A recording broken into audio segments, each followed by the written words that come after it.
Pessoal, uma aplicação da lei de Gauss que nós começamos no nosso encontro síncrono e não tivemos tempo para concluir é o cálculo do campo elétrico de uma linha infinita carregada.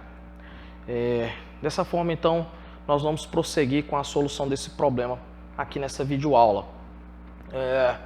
Bom, nós já havíamos discutido algumas questões a respeito desse problema, mas a nossa ideia é o seguinte: de início, nós temos que ter muito claro em mente fazermos a imagem da estrutura das linhas de campo elétrico gerado por essa linha infinita. E mais, nós discutimos isso no encontro síncrono. Você precisa lembrar que o campo elétrico nas regiões mais centrais e próximas dessa linha carregada é aproximadamente radial, flui radialmente ou se afasta radialmente, uma vez que eu estou considerando também que a carga desse fio é positiva.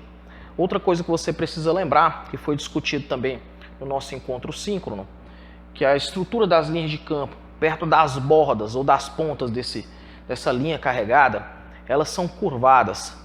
E eu introduzo logo de início aqui uma aproximação que é a seguinte: eu literalmente vou calcular o campo elétrico nas regiões mais centrais desse fio ou dessa linha carregada. O que eu vou fazer a rigor é literalmente desprezar o campo elétrico próximo das pontas. Ou seja, o que eu estou te dizendo é que o modelo matemático que eu vou construir aqui, ou a equação que eu vou obter no final, não calcula ou não funciona próximo das pontas dessa linha carregada. A ideia de introduzir essa aproximação é literalmente para que eu consiga resolver o problema, ou que ele fique viável matematicamente. Nós discutimos isso com certo detalhe no nosso encontro síncrono. O protocolo de utilização da lei de Gauss é o seguinte: primeiro, eu vou ter então uma geometria extensa, ou seja, não vai ser uma carga pontual, poderia ser, claro, como eu já mostrei para vocês que a lei de Gauss funciona também em casos simples.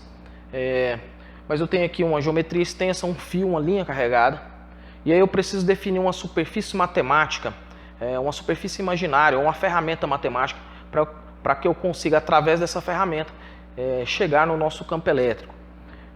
E algo que foi bem discutido com vocês também é que é altamente recomendável que a geometria da superfície matemática, que eu chamo de superfície gaussiana, acompanhe ou tenha semelhança com a geometria da carga, que no caso não é uma carga pontual, é uma carga extensa. Portanto, pessoal, se nós estamos trabalhando com um fio, é bastante razoável que a geometria da nossa superfície gaussiana seja também cilíndrica. Outra questão que já foi enfatizada é que a superfície deve conter o ponto de interesse, ou ponto aonde que eu quero calcular o campo. Eu já desenhei aqui então a minha superfície gaussiana. Essa superfície gaussiana ela deve envolver a carga de interesse, a carga que gera o campo elétrico, ela deve estar contida na superfície gaussiana. Claro, pessoal, que novamente eu enfatizo, nem todo o fio está contido na minha superfície gaussiana, mas eu enfatizo novamente a minha aproximação. Eu estou literalmente desprezando o campo elétrico nas pontas dessa linha carregada. Eu não estou interessado em calcular esse campo elétrico próximo das pontas. Dessa forma, isso justifica então a minha figura está dessa maneira, ou seja, eu estou deixando parte do meu fio infinito de fora da superfície gaussiana. Bom, segundo passo então, já partir para a lei de Gauss, a integral de E dA, ou a integral de fluxo, ou a integral que dá o fluxo, né, do campo elétrico através de uma determinada superfície fechada, é dado por Q sobre ε0, lembrando que esse Q é a carga que fica envolvida pela superfície gaussiana. Próximo passo, pessoal, é definir o meu vetor dA na superfície de interesse. Algo que eu já comentei com vocês é que quando eu garanto que o meu cilindro a minha superfície gaussiana esteja com as bases longe das extremidades do fio, ao mesmo tempo, na verdade, o que eu estou garantindo é que não existe fluxo de campo elétrico nas bases, ou seja, o campo elétrico ele não perfura as bases dessa superfície gaussiana. Isso quer dizer que, literalmente, eu estou supondo que não existe fluxo nas bases do cilindro, ou nas bases dessa superfície gaussiana. E por outro lado, o fluxo então vai existir somente na superfície lateral. Dessa forma, essa integral ela vai ficar restrita, literalmente, à superfície lateral desse cilindro, que é a minha superfície matemática, que é a superfície gaussiana. Bom, dessa forma, então, basta que eu defina o meu vetor dA em alguma área infinitesimal representante nessa área superficial, nessa área lateral desse cilindro. Bom, vamos pegar aqui então um dA representante, lembrando que esse vetor dA ele é definido formando 90 graus com a superfície. Tem que ficar claro aí a partir da imagem das linhas de campo elétrico que você fez, que o campo elétrico nesse dA, ou nesse ponto onde eu escolhi o meu dA, tem essa orientação. Ou seja, o campo elétrico, o vetor campo elétrico e o vetor dA possuem a mesma orientação. E esse fato vai acontecer para qualquer dA que eu escolha nessa superfície lateral. O meu vetor campo elétrico e o vetor dA sempre terá a mesma orientação, desde que seja uma área, um dA escolhida na superfície lateral desse cilindro, dessa superfície gaussiana. Bom, abrindo então esse produto escalar, nós teremos que módulo de E, ou módulo do campo elétrico, módulo de dA, e o cosseno do ângulo entre E e dA. Tá claro para vocês que esses vetores têm a mesma orientação, portanto, o ângulo entre eles é zero. E aqui vai nos aparecer então um cosseno de zero. E aqui eu tenho Q sobre ε0. Bom, prosseguindo um pouco mais, nós temos então integral de E, que é o módulo do campo elétrico, módulo de dA, o cosseno de zero, é claro que é 1, e aqui então nós temos Q sobre ε0. Bom, o próximo passo, pessoal, é investigar a dependência do módulo do campo elétrico em relação ao dA. A rigor, o que eu faço é mapear a minha superfície de interesse, que é obviamente a lateral do cilindro. Mapeio essa superfície com inúmeros dAs escolhidos aí, sobre essa superfície. E percebo claramente que o módulo do campo elétrico não depende de dA, ou não depende da escolha de dA, onde que dA é escolhido. De tal maneira que, o que eu estou dizendo mesmo a rigor, do ponto de vista matemático, o módulo do campo elétrico não depende dessa área, portanto ele pode sair da integral. De tal maneira que nós temos aqui que módulo do campo elétrico, integral de dA, igual a Q sobre ε0. Pessoal, como eu disse, no problema da carga pontual, poderia muito bem parametrizar essa integral e resolvê-la usando as técnicas de cálculo diferencial. Mas esse é absolutamente um protocolo desnecessário, porque eu já sei a resposta dessa integral. Eu sei que se eu somar todos os dAs nessa superfície lateral, literalmente o que eu vou ter é a área referente à lateral desse cilindro. E calcular a área de um cilindro é alguma coisa que a gente já sabe fazer há muito tempo. Bom, em princípio o que eu vou fazer aqui é definir então um raio para esse cilindro que eu vou chamar de R, um raio de base. Vou definir também uma altura para o meu cilindro, que eu vou chamar de L. Bom, feito isso, e prosseguindo aqui com a minha conta, nós teremos então que a integral de dA, que vai dar a área lateral do cilindro, vai ser então dada por 2πr, que é o perímetro da base, vezes L, que é a altura do meu cilindro. Bom, aqui então nós ainda vamos copiar o segundo membro, que é sobre ε0. Pessoal, aqui é muito importante uma discussão a respeito da carga, do Q. O que aparece na lei de Gauss é, como eu já disse para vocês, a carga encerrada ou envolvida pela superfície de Gauss, ou pela superfície gaussiana. Bom, eu vou então definir agora uma carga total Q maiúsculo para o meu fio. Eu vou dizer que esse fio então tem uma carga total Qzão. E quem vai ser então o Q minúsculo, ou Qzinho?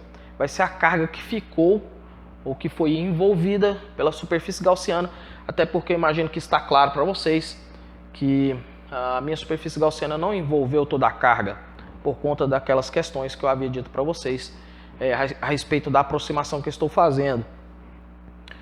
Bom, em princípio, alguém poderia dizer, professor, basta eu isolar então aqui o módulo do campo elétrico, o E, e portanto eu já teria a resposta final. Bom, a verdade é o seguinte, que não é razoável que sobre na minha resposta parâmetros associados intrinsecamente com a superfície gaussiana. Por exemplo, esse L. O L é a altura dessa superfície gaussiana. E mais, o Qzinho, que é a carga que está envolvida por ela. Não é razoável que isso sobre no meu resultado, porque essa superfície ela é basicamente uma superfície matemática imaginária, ela é uma ferramenta, ela é uma passagem para que eu consiga chegar na solução final do meu problema. Dessa forma, então, não é razoável que esses parâmetros sobrem no meu resultado final. Bom, o que nós podemos fazer agora então é o seguinte, vamos dar uma parada aqui com essa conta e avaliar o que nós podemos fazer aqui com o Qzinho. Bom, lembrando de um parâmetro extremamente importante que nós utilizamos já inúmeras vezes, o lambda, que é o que eu chamo de densidade linear de carga. A rigor, isso daqui então vai ser a carga dividido pelo comprimento do fio. Vamos dizer que o meu fio tem um comprimento L grande, tá? Bom, se essa carga é distribuída uniformemente ao longo desse fio, ou seja, se não há acúmulo de carga em algum ponto, e essa é uma suposição que eu faço a respeito do meu problema, o mesmo lambda, pessoal, pode ser calculado como Qzinho sobre Lzinho. Ou seja, a carga que está no interior da superfície Gauss dividido pela altura dessa superfície. Bom, eu posso então utilizar o lambda definido dessa maneira na minha equação, de tal maneira que nós teremos E igual E 2πrl, e o Qzinho então vai ser lambda vezes L. Lambda vezes L dividido por ε0.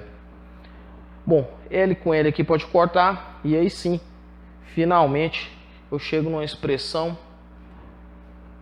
em termos de lambda, que é a densidade linear de carga, e aqui vai me aparecer 2πε0 e o R. Alguém pode questionar, professor, mas ainda não sobrou um parâmetro associado com a superfície gaussiana, que no caso seria o R? Sim, sobrou.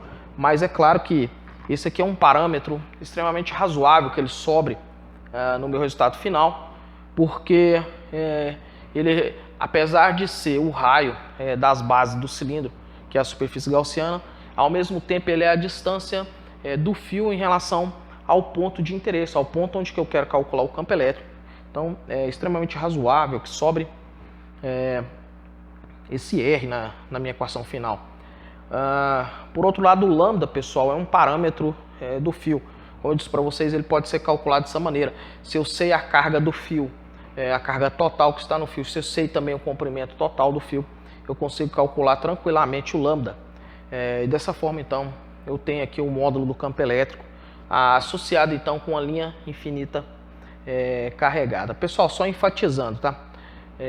Infinita aqui para mim, então, vai ser que eu estou avaliando o campo longe das extremidades desse fio, tá certo? Ou caso você queira, o campo elétrico está sendo avaliado, essa equação calcula o campo elétrico nas regiões mais centrais desse fio, de tal maneira que eu esteja razoavelmente próximo do fio, a ponto de que esse fio, em relação a esse ponto onde está sendo calculado o campo, pareça ser um fio infinito. Pessoal, outra questão extremamente importante é avaliarmos um pouco a equação que nós já havíamos obtido para o cálculo da força de uma linha carregada em cima de uma carga pontual em suas proximidades. Quem está um pouco mais atento aí já deve estar se fazendo esse questionamento. Qual que é a correspondência dessa equação com todo esse contexto que nós acabamos de desenvolver aqui através da lei de Gauss? Claro, pessoal, que isso daqui é uma equação para o cálculo do módulo da força de um fio ou de uma linha carregada em cima de uma carga pontual. Só para lembrarmos os parâmetros, o Q grande aqui é a carga que está distribuída ao longo da linha, o Q0 é a carga que está sentindo a força devido ao fio. O Rzinho aqui vai ser a distância da carga Q0 em relação ao fio. E o L grande aqui vai ser o comprimento do fio. Outra coisa que é importante enfatizar é que durante a solução desse problema de força, nós não introduzimos nenhum tipo de aproximação. Bom, pessoal, para caminharmos então para a correspondência entre esses dois resultados, em princípio nós precisamos obter dessa equação o cálculo do campo elétrico. No caso, o que eu vou fazer aqui agora é obter por essa via a expressão que dá o módulo do campo elétrico no local onde foi colocado a carga Q0. Para fazer isso, basta lembrarmos da definição mais primitiva do campo elétrico. A rigor é passar o Q0 dividindo, então nós teremos F dividido por Q0 igual Qzão sobre 2πε0r vezes L ao quadrado mais 4Rzinho ao quadrado, raiz quadrada. Pessoal, se vocês bem se lembram, essa daqui é literalmente a definição do módulo do campo elétrico. Então, a expressão para campo elétrico vai ficar como Qzão dividido por 2πε0rzinho vezes L ao quadrado mais 4Rzinho ao quadrado, raiz quadrada. Bom, como então fazer essa equação responder a esse outro resultado que nós obtivemos aqui? Como eu disse, nós não introduzimos a aproximação que foi feita nesse resultado. E dessa forma, se introduzirmos então essa aproximação nesse resultado, obviamente ele deve responder ao resultado obtido por vias da lei de Gauss. Bom, a aproximação, pessoal, que eu estou me referindo é literalmente a aproximação de linha infinita. Matematicamente, essa aproximação ela corresponde ao fato de considerarmos o L, que no caso seria o comprimento do fio, muito maior do que o R, que é a distância do ponto de interesse em relação ao fio. O ponto de interesse, no caso, o ponto onde está sendo avaliado o campo elétrico. Ou seja, se introduzirmos então essa aproximação nessa equação, é óbvio que nós voltamos para esse contexto que foi desenvolvido aqui por lei de Gauss. Então, dentro dessa aproximação, nós podemos fazer o seguinte: Qzão dividido por 2πε0rzinho. Pessoal, aqui fica claro para vocês de um modo muito trivial que se o L é muito maior do que R, literalmente nós podemos desprezar essa parcela de 4Rzinho ao quadrado em relação a L ao quadrado. Literalmente desprezar, de tal maneira que nós ficamos simplesmente com L ao quadrado, raiz quadrada. Ou ainda, nós temos que E é igual a Q sobre 2πε0, 2πε0r, e aqui L ao quadrado, raiz quadrada, obviamente, só me resta aqui o L. Pessoal, finalmente, então, vocês devem já estar percebendo que aqui nós temos Qzão, que é a carga distribuída ao longo da linha, dividido pelo comprimento da linha. Isso está claro para vocês que é a densidade linear de carga. Dessa forma, então, o que nós temos é lambda sobre 2πε0 rzinho. E fica claro para você, então, a correspondência entre os dois resultados. Pessoal, uma outra geometria bastante explorada é a geometria esférica. Nós vamos fazer isso agora, explorar essa geometria do ponto de vista da lei de Gauss. Inicialmente, nós vamos lidar com a esfera condutora. Pessoal, o fato de ser condutor ou não ser condutor é absolutamente relevante aqui no nosso caso. Isso tem que ficar claro para vocês. O comportamento de um condutor carregado é muito diferente do comportamento de um não condutor carregado ou que tem um excesso de carga, uma carga líquida. Uma coisa que é extremamente importante, pessoal, vocês precisam se lembrar disso. Eventualmente, enquanto eu estiver explicando aqui esse contexto, talvez vocês vão se lembrar de algumas aplicações, quem não está muito distante dessa realidade, mas provavelmente você vai se lembrar de algumas aplicações que foram discutidas no ensino médio. Mas a ideia aqui é a seguinte: se eu tenho então uma esfera condutora, você pode pensar em uma esfera maciça metálica, de chumbo ou algum tipo de metal, por exemplo. Uma coisa que é certamente um fato, pessoal, e é mais, é uma observação empírica. Mesmo que essa esfera não tenha nenhum excesso de carga, ou que ela não tenha carga líquida, não se observa existência de campo elétrico diferente de zero, ou um campo elétrico resultante diferente de zero no interior dessa esfera. Isso é uma coisa que não existe. E mais, isso é uma observação empírica. De observar a experiência, a gente chega a essa conclusão. Porque uma coisa que nós sabemos desde muito tempo é que metais ou condutores, por exemplo, eles possuem aquilo que nós chamamos de mar de elétrons. Ou seja, os elétrons livres que eventualmente poderão conduzir, por exemplo, corrente elétrica no metal, se ele for obviamente submetido a uma diferença de potencial. Ou seja, se existisse campo elétrico no interior de algum condutor, campo elétrico que eu digo, um campo elétrico resultante diferente de zero, literalmente o que aconteceria, o mar de elétrons obviamente seria submetido a algum tipo de movimento devido à presença desse campo elétrico resultante diferente de zero. Ou de outra maneira, o mar de elétrons, pessoal, eles tenderiam a um movimento preferencial. Esse movimento preferencial para uma região preferencial, literalmente é o que nós chamamos de corrente elétrica. E isso, de fato, não é observado na natureza, não é observado numa experiência. O fato de você ter uma esfera condutora simplesmente, desde que ela não seja submetida a nenhuma diferença de potencial, você pode medir ali inúmeras vezes ou de diferentes formas. Você pode tentar medir uma eventual corrente elétrica ali, que você não vai perceber essa corrente elétrica, porque ela não existe mesmo. Então, o simples fato de não existência dessa corrente elétrica, dessa esfera, mesmo que ela esteja carregada com excesso de carga, é o suficiente para dizermos que no interior dessa esfera não existe um campo elétrico resultante diferente de zero. Ou seja, estou te dizendo que o campo elétrico dentro desse condutor, no caso da esfera, mas na verdade ainda posso generalizar esse resultado para qualquer tipo de condutor, o campo elétrico no seu interior é absolutamente igual a zero. Vocês devem se lembrar de algumas aplicações do ensino médio com relação à gaiola de Faraday, à blindagem eletrostática, que nós não vamos entrar demais nesses detalhes, porque imagino que esse é um assunto bastante conhecido de vocês. Mas o que eu estou revisitando aqui com vocês são essas ideias, esses conceitos. No interior de um condutor, o campo elétrico é zero, o campo elétrico resultante é zero. Pessoal, o fato da observação nos remeter para essa conclusão do campo elétrico no interior de um condutor ser zero, e se nós conhecemos ao mesmo tempo a lei de Gauss nos remete ainda para um resultado ainda mais interessante. Bom, vamos aqui olhar então para a nossa lei de Gauss.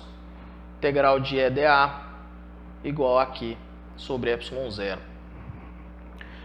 Então, pessoal, o que eu estou te dizendo é o seguinte. Claro que a lei de Gauss ela é pautada, ela é baseada no cálculo de um fluxo em cima de uma superfície imaginária, matemática, que a gente chama de superfície de Gauss, e que encerra um certo valor de carga, envolve um certo valor de carga, e é justamente essa carga que promove o fluxo na superfície, como vocês já bem viram nos exemplos que nós fizemos.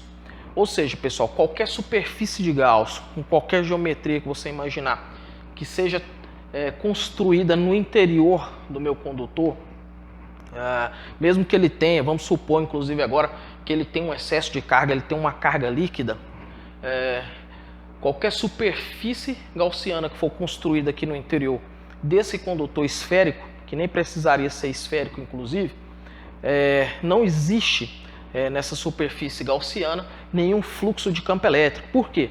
Porque eu disse para você que o campo elétrico, isso é uma observação empírica, no interior do condutor é zero. Tá? Dessa forma, então, esse fluxo é zero, ou seja, o primeiro membro da lei de Gauss é nulo, é zero. Ou seja, isso implica, como nós temos uma igualdade, que a carga é zero. De outra maneira, não existe carga no interior dessa superfície. Pessoal, a pergunta que surge imediatamente é o seguinte: então, se a minha esfera tem um excesso de carga, uma carga líquida, o campo lá dentro dessa esfera é zero, é nulo. O fato do campo lá dentro ser nulo implica literalmente que qualquer superfície gaussiana que seja construída dentro dessa esfera não possui fluxo de campo através dela. Isso implica que a carga no interior da superfície também é zero. A pergunta que surge é: se existe um excesso de carga, onde que estaria então essa carga se ela não está dentro dessa eventual superfície gaussiana? Se ela não está dentro da esfera, pessoal, que também, por sinal, dentro dessa esfera existe a superfície gaussiana, se essa carga líquida não está dentro da esfera, não existe outro lugar para ela estar a não ser na superfície, na casca do condutor, da esfera no caso. Então, isso aqui é uma conclusão direta, na verdade é uma conclusão lógica que nós obtivemos a partir da lei de Gauss. A lei de Gauss me garante isso, que se não existe campo elétrico dentro de um condutor que tem uma carga líquida, automaticamente essa carga líquida que foi injetada nesse condutor não pode estar dissolvida ao longo do volume do condutor. A rigor, o que acontece é que essa carga ela flui imediatamente para a superfície. E aí esse condutor então migra para um estado ou para um estágio que a gente chama de equilíbrio eletrostático. Claro que isso é frações de segundo. Se você então eletriza esse objeto, esse excesso de carga, ele flui imediatamente para a superfície e atinge o que a gente chama de equilíbrio eletrostático. E, portanto, nós temos um condutor em equilíbrio eletrostático, que a rigor é esse condutor do qual nós estamos tratando. Pessoal, então só para ilustrar, se nós temos um excesso de carga em qualquer condutor, não só no condutor esférico do qual eu estou tratando, esse excesso de carga ou essa carga líquida literalmente flui para a superfície. Essa é uma conclusão óbvia e lógica da lei de Gauss. Bom, então se em algum local, em algum momento da sua vida, alguém queira saber qual que é o campo elétrico dentro de um condutor carregado, no interior de um condutor carregado, a gente pode dizer então que no interior desse condutor o campo elétrico é nulo, é zero. Imagino que esse seja um resultado que você já conhecia desde o ensino médio. No entanto, discutir do ponto de vista da lei de Gauss provavelmente seja uma novidade. Alguém poderia questionar: professor, e o lado de fora, como é que fica? Qual que é o campo elétrico pelo lado de fora? Bom, não existe nenhum mistério. Esse é um problema relativamente fácil. O cálculo do campo elétrico no exterior dessa esfera é dado pela lei de Gauss trivialmente.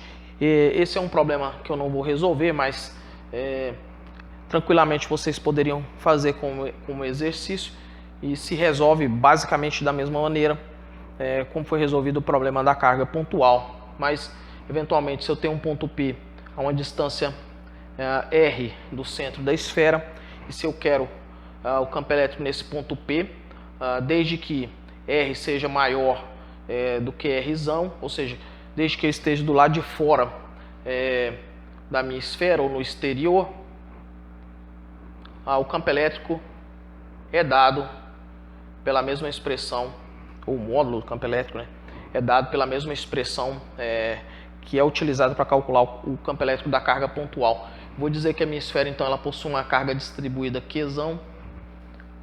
Então aqui eu tenho Qzão dividido por 4π ε0 R ao quadrado. Esse resultado ele é muito tranquilo de se obter, e o protocolo para se chegar nessa solução é basicamente o mesmo que foi utilizado para se chegar no resultado do campo ou do módulo do campo elétrico da carga pontual feito por vias da lei de Gauss. Pessoal, um outro resultado extremamente interessante é o campo elétrico referente a uma esfera não condutora. O fato dessa esfera ser não condutora introduz diferenças realmente drásticas em relação ao que nós avaliamos aqui para a esfera condutora. A primeira questão é: se eu tenho uma carga líquida, um excesso de carga nesse objeto não condutor, é claro que essa carga ela pode agora ficar distribuída uniformemente ao longo do volume desse objeto não condutor, simplesmente pelo fato de que esse excesso de carga agora não pode se mover para a superfície, uma vez que esse objeto é um não condutor. Então, a primeira conclusão é que, de fato, o campo elétrico no interior agora dessa esfera não condutora é diferente de zero. Portanto, o nosso interesse aqui vai ser principalmente no cálculo do campo elétrico no interior dessa esfera não condutora. Bom, poderia então definir um ponto no interior, um ponto representante. Meu objetivo então é calcular o campo elétrico nesse ponto. Segundo o nosso protocolo, nós devemos então propor a nossa superfície gaussiana com a geometria que acompanha, obviamente, a geometria da carga e mais. Essa superfície deve conter o ponto de interesse. Portanto, eu tenho uma superfície gaussiana esférica. Essa é a minha superfície gaussiânica. E eu vou propor aqui então um R, que é o raio dessa superfície. Bom, partindo então para a lei de Gauss, nós temos aqui que integral de EdA, integral de fluxo, é igual aqui sobre ε0.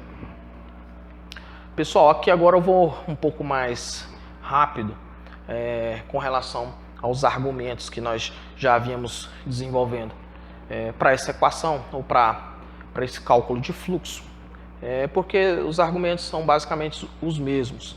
A ideia aqui é abrir esse produto escalar de tal maneira que nós teremos então os módulos desses dois vetores e o ângulo entre eles, ou a rigor mesmo o cosseno do ângulo entre eles. Nós temos aqui claramente uma geometria esférica, o campo elétrico flui radialmente dessa geometria esférica e aqueles argumentos se mantêm de tal maneira que você vai ter então a orientação do campo elétrico e desse vetor dA sendo a mesma, o cosseno do ângulo entre eles vai dar 1 porque o ângulo é 0. Então, os argumentos são basicamente os mesmos, de tal maneira que essa integral então vai me dar uma integral basicamente de módulos, integral de EdA igual aqui sobre ε0. Bom, novamente também o argumento da dependência de E em relação a dA se mantém. Se eu mapear a minha superfície gaussiana com diversos dAs, fica claro que o módulo de E não depende de dA, portanto ele pode sair da integral. E aqui nós temos então a integral de dA igual aqui sobre ε0. Pessoal, e aí novamente, poderia parametrizar o dA, no entanto não tem a menor razão para fazer isso, porque nós já conhecemos o resultado dessa integral, que será a área da superfície da esfera que representa a superfície gaussiana. Então isso aqui vai me dar 4π rzinho ao quadrado igual aqui sobre ε0. Bom, o que tem que ser avaliado com cuidado aqui é basicamente esse Q, porque deve ficar claro para você que esse Q não é a carga que está distribuída ao longo de todo o volume da minha esfera não condutora. Eu estou chamando inclusive essa carga de Qzão. Essa é a carga que está distribuída ao longo de todo o volume. E fica claro para vocês mais uma vez que o Qzinho é a carga que ficou no interior da superfície gaussiana, tá certo? Bom, precisamos então escrever, assim como já fizemos, essa carga que fica dentro do interior da superfície gaussiana em termos ou em função da carga total da esfera. Porque não é razoável que sobre esse parâmetro referente a uma superfície matemática, uma superfície imaginária, que é a superfície de Gauss. Bom, para fazer isso, pessoal, eu vou parar um pouco aqui com essa conta e vou lembrar da definição do que nós chamávamos de densidade volumétrica de carga, que a rigor é a carga dividido por um volume que contém essa carga. Eu posso escrever também essa equação na sua versão diferencial, que seria dq sobre v, dv. Posso isolar aqui o meu dq, que vai ficar ρ dv. E literalmente, pessoal, eu posso aplicar esse resultado, eu posso integrar essa equação no volume da superfície de Gauss. Se eu integro essa equação dos dois lados, integrar uma diversidade de dqs dentro ou restrito ao volume limitado pela superfície de Gauss, tem que ficar claro para vocês que isso daqui vai me dar a carga contida ou encerrada pela superfície de Gauss. Então, continuando a minha conta, a integral de dq vai ser Qzinho. Só para enfatizar que eu estou na superfície de Gauss, eu vou escrever aqui SG. Eu estou integrando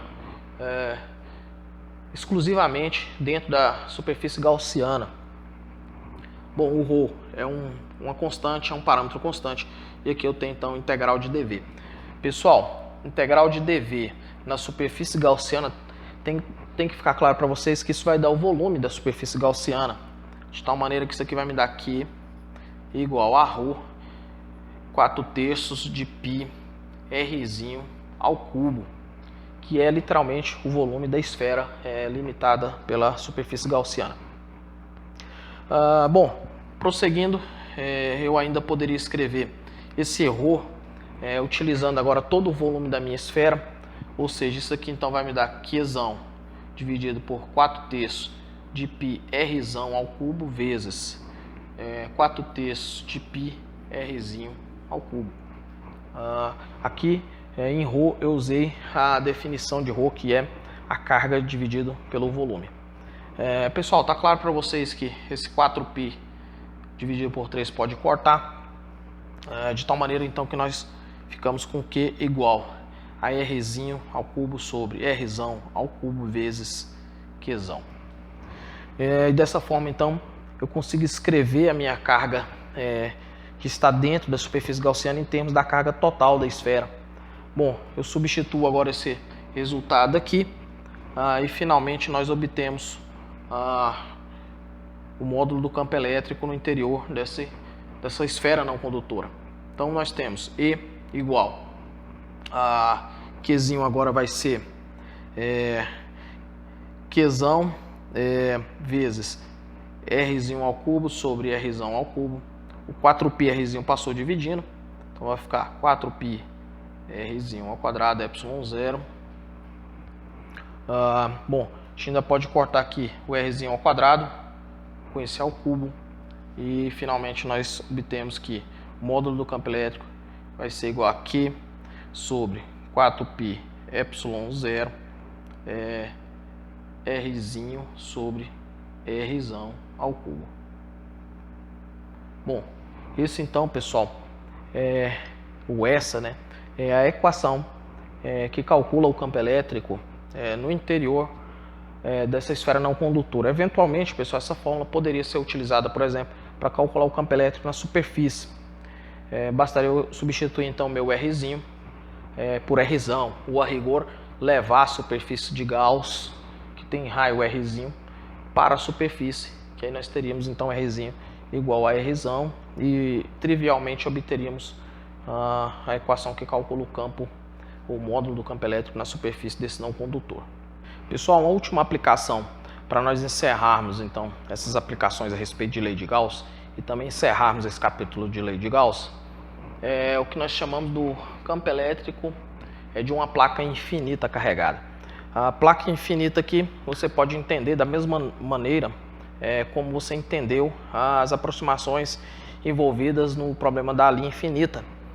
Ou seja, eu vou estar propondo, desenvolvendo aqui uma equação que calcula o campo elétrico nas regiões mais centrais dessa placa, ou próximo da placa, e mais a região do centro. Ou seja, literalmente eu vou evitar as bordas, que é aonde você tem o campo curvado. Então, novamente aqui, eu vou ficar na região onde que eu tenho um campo razoavelmente uniforme.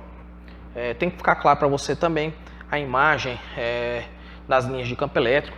Eu tenho linhas de campo elétrico principalmente na região mais central, linhas de campo elétrico que fluem horizontalmente para a direita e para a esquerda. Pessoal, a minha escolha de superfície gaussiana aqui, a mais razoável seria engastar um cilindro de tal maneira que esse cilindro fique com a base do lado direito e por outro lado a outra base do cilindro vai ficar do lado esquerdo dessa placa infinita, de tal maneira que essa daqui seria então a área que contém a placa. Bom, se eu estiver suficientemente próximo dessa placa, eu posso garantir então que eu terei fluxo de campo elétrico basicamente nas bases dessa superfície gaussiana, desse cilindro que representa a superfície gaussiana. Ou seja, eu estou longe da região onde que o campo elétrico se curva, a ponto de garantir que na lateral desse cilindro não existe fluxo de campo elétrico. Portanto, a minha conta a respeito de fluxo de campo elétrico vai estar restrita agora às bases desse cilindro. Então, deve ficar claro para você agora que eu vou ter aqui o campo elétrico nessa base do cilindro com essa orientação, juntamente com um eventual DA que seja escolhido aí nessa base. Por outro lado, nós temos uma situação similar. Temos agora o campo elétrico com essa orientação e um eventual DA que seja escolhido nessa superfície ou nessa base tem essa orientação. Pessoal, nós precisamos então partir para a lei de Gauss, integral de EDA igual a Q sobre ε0. Efetivamente o que eu vou fazer é um cálculo de fluxo nas duas bases. A rigor mesmo, o que eu posso fazer é somar o fluxo nessas bases, de tal maneira que nessa base aqui eu teria então a integral, vou chamar essa base de 1, integral de EDA, e aqui eu já estou supondo todos aqueles argumentos, eu já abri o produto escalar, já tem aqui a orientação entre E e DA, a mesma orientação, portanto já apareceu um cosseno de zero que deu 1, mas eu preciso também somar, adicionar a isso o fluxo de campo elétrico que tem pelo outro lado da placa, ou seja, vamos chamar essa base de 2, então a integral na base 2 vai ser E integral de EDA igual aqui sobre ε0. Pessoal, o módulo, os módulos aqui dos campos podem sair da integral. Essa integral aqui em cima da base 1, eu vou dizer que essa integral de DA vai dar uma área A. Aqui também você vai ter um módulo que pode sair da integral. Integral novamente aqui em cima da base 2 é para dar a área também, que efetivamente é a mesma área da primeira base. Isso aqui então igual a Q sobre ε0. Somando aqui nós temos então 2 E vezes A igual a Q sobre ε0. Bom, como eu disse, esse Q é a carga envolvida pela superfície gaussiana, e mais, esse Q pode ser escrito em termos de um parâmetro que seja da placa inteira, e não deixarmos esse Q, que é um parâmetro exclusivamente associado com a superfície matemática imaginária. Ou seja, nós podemos escrever isso aqui como 2 vezes A igual. Pessoal, lembrando aqui então, a definição da densidade superficial de carga, ela pode ser escrita exclusivamente para essa pequena área que limitou uma certa carga naquela superfície carregada, ou seja, aquela área então contém uma carga Qzinho, que é justamente a carga que ficou no interior da superfície gaussiana, dividido pela área que no caso está destacada aqui. Bom, posso isolar aqui o Q, de tal maneira que, continuando a minha conta, aqui nós teremos que Qzinho vai ser sigma vezes A, essa área corta, de tal maneira que nós temos então, aqui eu tenho dividido por ε0, nós teremos então sigma dividido por 2ε0. E aqui nós temos finalmente então o módulo do campo elétrico de uma placa infinita. E uma placa infinita quer dizer nas regiões mais centrais, ou seja, estou suficientemente longe das bordas a ponto de que eu posso considerar o campo elétrico ali nessas regiões centrais relativamente uniforme. Pessoal, assim como nós fizemos para o fio carregado, é interessante avaliarmos esse resultado. Esse, na verdade, era um resultado que nós tínhamos para o cálculo da força de um disco carregado em cima de uma carga pontual Q0. Quando eu me refiro a uma placa infinita carregada, eu efetivamente não estou restringindo a geometria dessa placa, basta que ela seja uma placa, mas ela pode ser uma placa retangular, pode ser um disco com a forma de um círculo e daí por diante, pode ser um quadrado. Então não apareceu embutido aqui no meu modelo absolutamente nenhuma informação a respeito da geometria dessa placa. Ou seja, eu poderia então fazer esse resultado responder ao que nós obtivemos anteriormente, desde que eu considere que eu estou aqui também nas regiões centrais do disco e muito próximo do disco. Bom, isso daqui é um resultado para força, mas para obter campo elétrico basta passar o Q0 dividindo, e aí nós temos então que o módulo do campo elétrico é sigma sobre 2ε0 vezes 1 mais z sobre z ao quadrado mais e ao quadrado raiz quadrada. E vale a pena lembrarmos aqui, pessoal, quem eram esses parâmetros. O z era a distância da carga Q0 em cima do eixo do disco, era a distância em relação ao centro do eixo, e Rzão era o raio do disco, tá bom? Bom, para cairmos agora dentro desse contexto, basta que nós estejamos suficientemente próximos da placa e mais das regiões centrais, e para garantirmos isso matematicamente, basta considerarmos então que z, que é a distância em relação ao centro do disco, seja muito menor do que r, ou r seja muito maior, ou o raio seja muito maior do que z. Se fizermos essa aproximação nessa equação, fica claro aqui que o r, que agora vai ser muito maior do que z, aparece no denominador dessa fração, de tal maneira que esse parênteses fique exatamente igual a 1, e o que nos sobra aqui, de uma maneira trivial, é o módulo de R igual a sigma sobre 2ε0, que é exatamente o mesmo resultado que nós havíamos obtido para a placa infinita carregada.